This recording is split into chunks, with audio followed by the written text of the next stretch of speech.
6 minutes past 12 midday. The Mannin Line is with the Education, Sport and Culture Minister, Dr. Alex Allinson, through till 1 today. Anything you want to say, call 66 13 68, email studio@manxradio.com or text 166 177. Before we get underway, the testing numbers are 16,903 tests. 16,896 of which have been concluded, 7 people waiting results, 24 people waiting for a test at the moment, and 5 active cases, all non-community at the moment. And it's good afternoon, Dr. Allinson. Good afternoon. Good to have you back in the studio and with a wide-ranging remit, a wide-ranging department. I've got to start with flumes. Yeah, please do, because I know you've been saying another flume-free day. I listened to that on my way to work, and genuinely, I've stood up in the house and apologised for this.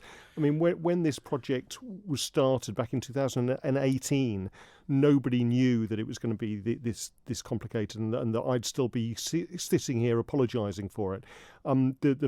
The development of the scheme had some issues, I think, right at the start in terms of procurement. We're now where we are, which is we've got it all here, but it doesn't quite fit properly and it needs to be sorted. So I need to stand up in front of Tynwald next week and explain why Treasury are applying for another £227,000 to finish the entire scheme off. And actually get the flumes back in working order and the zero depth play area back in working order for the people of the Isle of Man. What exactly is the problem? The issue, I could say it's complicated, but every politician is going to say that. The problem is with the staircase. The flumes themselves, the slide bit is fine. They're all in place. It's the staircase. When this was delivered last year, back in 2019, it was damaged, and so marquees were erected and it was put right. It was then assembled and it didn't quite fit together. The actual stair heights weren't exactly aligned. Also at the top, where you've got a platform where you actually get into the slide part itself, that was found to wobble far more than it should do. And so what we've been doing this year is working with all the contractors who have gone out of their way to try to put this right, including NK Construction, which is an Ireland-based contractor who've taken a lot of time and effort to try to get a solution to this. We've been talking to the manufacturers as well, who are over in Turkey, to retrofit it, to get it right. And we hope that by getting the supplementary vote next week at Tynwald, if the Tynwald members agree, we can then move forward and actually get this up operational in the new year. Does it really cost £243,000? Yes, unfortunately. I mean, this is a £4.2 million project to completely refurbish the pool hall. It involved all sorts of things. No, it wasn't just the flumes. It was all the surrounding area. When people eventually get a chance to use it, they'll see the improvements that have been made there for young people. It's got water filtration. It's got a new floor of the pool. Much better technology being used. So it gives me no sense of joy to have to say I need more money. But it's just trying to draw a line under this whole affair and actually learn the lessons from it as well, because the lessons are all about procurement, or about tendering, about project management, and about how we run big, complicated infrastructure projects on the Isle of Man. And that's not just about swimming pools, it's about how you build schools, how you would deal with the prom, for instance. We've got some very good quantity surveyors here. We need to make use of them. We need to have centralised procurement, and we need to do better for the people of the Isle of Man, for the taxpayer. And we've started that work already with Treasury. It will have implications, obviously, things like Castle Rushen as well when that's rebuilt. Absolutely. We need to learn. We need to do better. And the Treasury Minister has been incredibly helpful with this. They've launched a review, not just on the pool, but on a series of projects, launched a review of the way we tender for jobs, the way we actually get subcontractors involved, the way we monitor those, but also how we run big capital projects.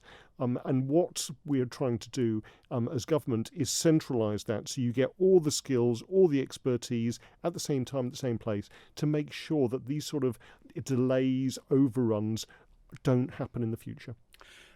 Will there be any penalties for the contractors involved in this? There already have been. I think all of the contractors involved in the pool refurbishment have taken a hit financially. obviously they don't want to be at a project for an extra year. It's tying up their resources, it's tying up their workforce. They've all compromised on this, and what I'm asking Tynwald for is an extra amount of money so that we compromise as well to get the best outcome at the end, which is the flumes are open, the entire pool's reopened. Okay, anything you want to add to that, by the way, get in touch by all means. And as well as being on air, we're live on Facebook, we're live on YouTube as well. So you can contact Dr. Allinson between now and then. We've heard talk about Manx students in the UK, and obviously there are different jurisdictions within the UK, and they each seem to have a different approach. How do the 954 students, is it? How are they going to fare coming up to Christmas? You're quite right. We've got devolved governments in Wales, Northern Ireland and Scotland. Each one of them have been doing slightly different things with lockdowns and restrictions. What we know is that all those lockdowns and restrictions have sort of excluded universities to a degree. They're still functioning. Some people are going to lectures and having some face-to-face tuition. But a lot of students have actually gone over to find that most of their lessons have been put online. And also their social life, their ability to take part in contact sports and group sports has been curtailed. Nobody asked for this, and it does worry me that people see students as walking petri dishes, bringing infections back. Actually, our students have been incredibly responsible when they've been over there. They've gone through things that we've never gone through. I mean, to be locked in a halls of residence with a couple of your friends for 2 weeks, only to be let out, to be locked in again, to have barriers constructed around your halls of residence and security guards there. We've never had that on the island for a large section of the population. And so it is a real worry for me in terms of their mental health and their mental well-being. We've done a survey, we've reached out to them to help them as much as possible. We know that about 90% of them want to come back for Christmas. We're trying to make sure that happens in a safe, organised way, both for them, their families and our community. So that'll be the best part of 900 students coming back to the island. They'll have to self-isolate for 14 days. They will have to self-isolate for 14 days, whether they've self-isolated already, whether they've had a test, whether they've even had coronavirus themselves. I mean, they may come back with a certificate from the British government saying, I had it. Even then, they'll need to self-isolate because we need to be absolutely certain that they, their families and our community is safe. Although it's 900 people, they're up to 900. They're not all going to be coming home at once. I know of some who've come home already because they feel a bit let down, to be honest with you. They were promised an education and an experience. They've paid a large amount of money to leave the Isle of Man and go over, and this is not what anyone expected at the start of September. So some have come back already. What we're doing is working with the others to find out when they're going to come back, and at the moment that could be any time between the end of this month to the beginning to the end of December. But we know from the announcement this week that universities are going to be encouraged to close early so that people can come back and quarantine and then have Christmas with their families. Dr. Alex Allinson with us live on the Mannin Line, and let's join Brian's with us. Good afternoon, Brian. Hello. It's a question for Dr. Allinson, please, in regard to the flumes and other government contracts that don't seem to go from A to Z in a straightforward manner. Is there any redress that the politicians who we elect have over the senior civil servants who, after all, are in charge of the day-to-day operation of the Isle of Man? When things go wrong, nobody seems to be called out to address the general public to say, look, we got it wrong, this is what's happening. Dr. Allinson said he's going before Tynwald to ask for another 200, and I think he said 27,000 or 30,000 pounds. This is a disaster, really. It's only just one of dozens of things that have gone wrong. Yep. And I did hear him say we've got to learn. Time for learning is over. It's time for pulling the people who are getting these high salaries, and we are employing duds. There's no question about it. We've got a lot of duds in government, and I don't mean the politicians. They need putting to one side and saying, look, you've done enough damage, out. Okay, all right, Brian, Dr. Allinson. Yeah, Brian, I might disagree with you in terms of disasters, but I think you're right. We need accountability. Now, as elected politicians, ultimately, I'm accountable to the performance of the department, and that's why, as I said, I need to stand up in front of Tynwald on Manx Radio and say sorry and explain the situation, but learn from it. And I think you're right in a way. We do have a lot of really good civil servants, a lot of people who've put their heart and soul into capital projects. Some of the mistakes happen because the projects are really complicated, more complicated than we thought. Others happen in terms of the supply chain. I mean, in terms of the flumes, when you look back on it, there was a constructor who were based on the Isle of Man, then subcontracting with people based in Scotland, who were then subcontracting with people based in Turkey to get that all together. That's a lot of different steps. And looking back on it, was that set up to fail in some ways? No, it wasn't intentionally done, but it has caused some major problems. And then you put coronavirus into the whole situation, and everything goes pear-shaped. We don't need coronavirus. Exactly. But I mean, there is some specific. With respect. With great respect to you, Doctor, you don't bring that into it. No. But what I'm saying is that has caused... Going back 10, 20 years with government contracts. We give you Peel Road outside the McDonald's, the water drainage, forgetting about the promenade, the Irish system. The people that we employ are senior civil servants who get really good salaries and fantastic pensions. A lot of them are not up to the job. They're not. Okay.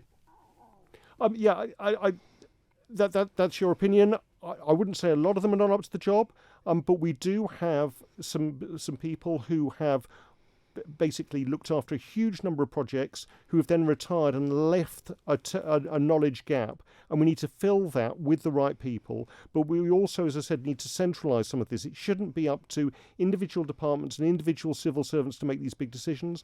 I think what we're doing with Treasury at the moment is trying to centralise this so we have the right people making the right decisions at the right time, and they are held accountable for that through government. Okay. Brian, thanks for that. Another note in, thank you, Brian, Dr. Allinson, this is regarding senior civil servants. The mistake could be, says this correspondent, paying commercial wages, private sector wages, to public sector officials. I think Dr. Allinson has been handed a bad hand of cards and he's playing it the best he can. Well, I knew what I was letting myself in for in terms of being given the job of Education Minister, which is a great honour. And what I said right from the start was the first thing I wanted to settle was the dispute with the teachers and with their unions, to get a culture change in the department, to try to repair some of that damage. And the second thing was the flumes, and to try to repair the damage of those as well. It's taken much longer than I thought, and it's been more complicated, but we are getting there. Again, the flumes needs to be sorted, but we do need to learn the lessons from that. I won't keep on repeating myself. When do we think it's going to open? Okay, so first of all, I need Tynwald to agree to release the money. Then it's signing a legally binding contract with all the contractors involved to deliver, and make sure not just deliver yet another bit of plastic, but deliver a working flume, and actually get them to sign on a legal document that's been drawn up by the Attorney General's office for that. Then it's going to take up to 16 weeks to actually get it up and running and open. So we're talking about the beginning of next year. I've tried to specify dates before, and I've got my fingers burnt from that, so I can't give you a date. What I can say is it's one of my key priorities is to get this sorted out for the people of the Isle of Man. The NSC made people's hearts leap when it was built. I remember when the Island Games, the first Island Games we had when the NSC was built, people from Guernsey and Jersey came here, their jaws hit the floor and just said, this is sensational. It gladdens people's hearts. The leisure pool made children feel good. It was a lot of fun. And you can help fix that. I mean, the entire efforts of the department and of government and of Treasury are about fixing this issue to get it back and running. I think it is the jewel in the crown in terms of national. It is a national sports centre. As I said, the flumes is one thing, and that's what's got all the attention. But what we've also done is it's done a lot of work to the pool itself with the floor there, and this is internationally a well-respected facility. And in the future, I think we can make a huge amount of use of it in terms of other big spectator sports. I've got a question in from Helen on Facebook. My son's at Leicester coming home for Christmas, flying home from Liverpool, as there are no flights from Birmingham. I don't want him travelling on public transport. Any news of arranged transportation, anything like that? We haven't got any arranged transportation from the airport for returning residents at the moment. We're asking them not to take public transport for obvious reasons. There are a number of taxi services who are picking people up and bringing them home, or she can collect her son herself. What we're encouraging people to do, obviously, is wear masks when they're coming out of the airport, going to the place where they're going to be self-quarantining, and use all those universal precautions that we've all got used to in terms of coughing and washing our hands. Howard joins us now on the Mannin Line. Good afternoon, Howard. Good afternoon, Andy. Good afternoon, Dr. Allinson. Afternoon. My sympathies with you. You've been handed what we usually term as the poison chalice. You've been thrown into the deep end, well, pardon the pun, the deep end here, with the NSC, the teachers' dispute, and Lord knows what else is going to come up in the future. And one name stands, one elected member of the government on each of these occasions has been there in charge of the project, in charge of the area, the MHK for education. And now that self-same man has been moved from the education. And again, you've had to sit down and sort out a hell of a mess, a tangled mess. And now this particular man has moved on to the Home Affairs. So, as I said to Andy once before, watch this space. But my sympathies are with you, and you're going to take an awful lot of flack. Howard, you're right, and I went into this job with open eyes. Again, it shouldn't be a poison chalice. I mean, I'm really, really proud of the kids we've got, the teachers we've got, the schools we've got, the facilities we've got on this island. That's why I moved over here. I mean, when I came over 19 years ago with two very young kids, the first thing I said is, can you show me the local school where they'll be going to? And that ended up being Ramsey Grammar School. And they've had a fantastic education. I've really benefited from the education service. So it shouldn't be a poison chalice. I'm incredibly proud of the people we have and the facilities we have on this island. I don't disagree with you on that. The hierarchy within the schools themselves are working down hard to keep the children educated, to keep them safe, and to keep them busy, which is one of the main things. And unfortunately, we've had what we term as a leader, but he led from the back. And this is why we're finding now that a lot of these projects and various aspects of government are falling behind, and suddenly they're rearing, and now you are left holding the begging bowl to go and get some money to rectify another one of the... Well, Howard, that's politics, though, isn't it, Howard? I mean, there are ebbs and flows within politics. Policies come, policies go, and elected politicians have to deal with them, make policy, and the civil service will obviously enact that. Yeah. That's the fact of life. At the end of the day, the civil service, now I don't defend these by any means, because as Brian said, we do have a few dead wood in there, and they're just working their way through to a pension. But the politician is there to say at the end of the day, yes, this is it. He is presented with the information, and that's what we elect these people for, to look after the interests of the whole of the island. And unfortunately, we're going to find in the next year, 18 months, that somewhere in the system there's going to be another major hiccup. Okay, Howard. And thanks very much. All right, good to talk to you today. That phrase has been mentioned many times, poison chalice. I mean, there are a lot. Mr. Baker got handed infrastructure. That's got potholes pardon the pun, but got potholes everywhere. You've got a big department. You've got the flumes. You've got students coming back. You've got COVID. You've got exams. You've got a teaching dispute bubbling in the background as well. How do you feel when you wake up in the morning? Tired. When you put yourself up for election, that's only the start. I mean, becoming an MHK for me has been one of the best things I've ever done in my life, apart from propose to my wife. It's the start, and things come your way. What I've always been keen on doing is when people give you opportunities, grab them, because you may never get the chance to do it again. And I think what we've tried to do in this administration is be honest and accountable, to fess up to stuff when it goes wrong, rather than try to bury it and try to cover it up. Certainly, that Tim Baker and myself have done that very, very honestly. We've said when things have gone wrong, we've called it out, and we've then said how we're going to put it right. I think all the other ministers are in the same mood, that we need to do that to have an open and accountable government. How long do you think the Isle of Man can stay COVID-free in the community? Yeah, that's a very, very good question. And we have to go back to a decision that was made in March when all this kicked off.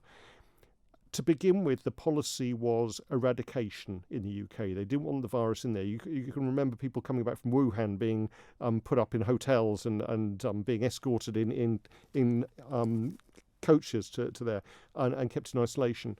And then the tipping point came in March, where it started spreading within the community, and the British government went for a mitigation strategy. They just let it go and tried to deal with outbreaks as and when they came. On the Isle of Man, we made the decision at that point to carry on with eradication. We would get rid of the virus on our island, and that's why the border restrictions had to come in. And we're one of the few jurisdictions to have continued with that. When you look at places like New Zealand, Australia, obviously Guernsey have done the same thing and been quite successful in doing that. But that success has been at a cost. In terms of people being able to see relatives, people being able to travel, people being able to get together. It's come at a cost in terms of our community. We've lost people due to the virus, and it's come at a cost in terms of the economy. What we're now facing is how long we can continue with this. You can't plan for hope. We all hope there is a vaccine coming out quite quickly. We're told that it might start being given out in December. But we can't plan on that. We need to plan for something more rational.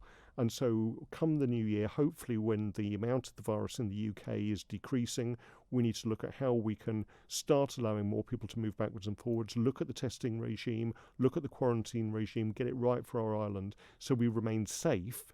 We keep the virus out, but we live with the risk that's always going to be there until we get an effective vaccine that everyone takes. During lockdown, I remember you being, when we were doing this remotely, you always said, when, not if. Yep. You always said, and when we were COVID-free, you, Mr. Ashford as well, said, when, not if. Yep. Is it when, not if, with a case in the community now? Yes. I think we have to be realistic. We've been very successful, and that's down to the Manx people clubbing together, doing the right thing at the right time to get rid of the virus.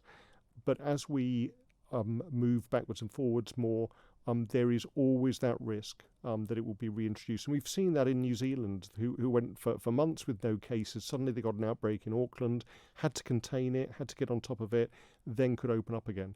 We need that resilience. We need that ability to deal with the virus, to stop it spreading and killing people. I mean, when we started out on this road, looking back to March, we were looking at pictures from northern Italy with people overcrowded, with people being in intensive care and dying.